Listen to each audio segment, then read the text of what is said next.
names are dedicated to Dr. APJ Abdul Kalam, our very own missile man, and all our cryogenic engines. We have dedicated the names to Dr. Satish Dhawan. ভারতের মহাকাশ অভিযানে আজ এক ঐতিহাসিক মুহূর্ত। সরকারি সংস্থার গণ্ডি পেরিয়ে এবার মহাকাশে উড়ল দেশের প্রথম বেসরকারি অরবিটাল রকেট বিক্রম-1। শ্রীহরিকোটায় সতীশ ধাওয়ানের মহাকাশ কেন্দ্র থেকে সফল উৎক্ষেপণে সাক্ষী থাকল গোটা দেশ। ভারতের মহাকাশ গবেষণার ইতিহাসে যোগ হলো এক নতুন অধ্যায়।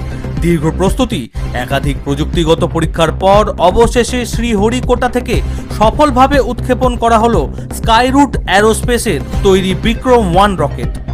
এটি ভারতের প্রথম বেসরকারি সংস্থার তৈরি অরবিটাল লঞ্চ ভেহিকল, যা সফলভাবে মহাকাশে পাড়ি দিয়ে দেশের মহাকাশ প্রযুক্তিকে নতুন দিগন্তের সূচনা দেবে। উৎক্ষেপণের মুহূর্তে বিজ্ঞানীদের উচ্ছ্বাস ছিল চোখে পড়ার মতো। এই মিশনের মাধ্যমে শুধু একটি রকেটই মহাকাশে পৌঁছায়নি, বরং ভারতীয় স্টার্টআপগুলির সক্ষমতার বিশ্বমঞ্চে জোরালো বার্তা পৌঁছে গেল। বাণিজ্যিক স্যাটেলাইট উৎক্ষেপণের আন্তর্জাতিক বাজারে ভারতের অবস্থান আরও শক্তিশালী হবে বলেই মনে করছেন মহাকাশ বিশেষজ্ঞরা। ইসরোর সহযোগিতায় তৈরি করা এই সাফল্য দেশের মহাকাশ ক্ষেত্রে বেসরকারি অংশগ্রহণের নতুন দিগন্ত খুলে দিল। আগামী দিনে আরও উন্নত ও ভারী পেলোড বহনে সক্ষম রকেট তৈরির লক্ষ্য নিয়ে এগোতে চায় স্কাইরুট অ্যারোস্পেস। भारत और निजी अंतरिक्ष यात्रा का This vehicle has crossed 100 kilometers of altitude, which is the notion of edge of space, and we have reached space, guys.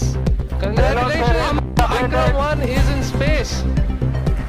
हमारा यान अंतरिक्ष तक पहुंच चुका है। Speechless right now. I mean, yeah. 6.68 kilometers per second to nearly 7.64 kilometers per second. যে মহাকাশ অভিযান ছিল শুধুই সরকারি সংস্থার হাতে, আজ সেখানে বেসরকারি উদ্যোগও লিখিয়েছে সাফল্যের নতুন ইতিহাস। শ্রীহরিকোটা থেকে বিক্রম-1 এর এই উড়ান তাই শুধু একটি উৎক্ষেপণ নয়, আত্মনির্ভর ভারতের মহাকাশ স্বপ্নের আরও এক বড় পদক্ষেপ। Bureau report, Bangla news.